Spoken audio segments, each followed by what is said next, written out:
ఆడ మగ పెద్ద చిన్న కులభేదం మతభేదం ఏమీ లేకుండా భగవద్గీత మీరు పడుకునే చోట మంచం దగ్గర పెట్టుకుని రోజుకు 2 శ్లోకాలు తాత్పర్యంతో సహా చదవండి. ఇంకేం ఆలోచించకండి, మూసేయండి, పడుకోండి. ముందు మంచి కళలు వస్తాయి. ప్రధాన ప్రయోజనం అది, మంచి కళలు వస్తాయి. 2 శ్లోకాలు ఎక్కువ కల్లా 365 రోజులు సంవత్సరానికి 700 శ్లోకాలు ఉన్నాయి భగవద్గీతలో. వ్యాసుడు లెక్కగా రాశాడు 1700 శ్లోకాల భారతం, 1,00,000 శ్లోకాల భారత కథ, 700 భగవద్గీత, అంతే లెక్క. 700 మీకు ఎన్నాళ్ళు అయిపోతే 350 రోజుల్లో అయిపోతుంది. సంవత్సరానికి 365 రోజులు కదా, ఒక సంవత్సరంలో ఒక ఆవృత్తి అయిపోయింది.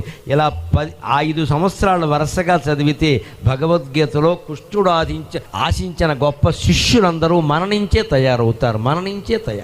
రోజు చదువుతూ ఉంటే మనస్సు కొంతమైనా ఎక్కదండి, అనిపించదా?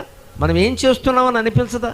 చదవాలి కదా ముందు. ఆధ్యాత్మిక విద్య నేర్చుకునే విషయంలో అప్రమత్తంగా ఉండు, అజాగ్రత్త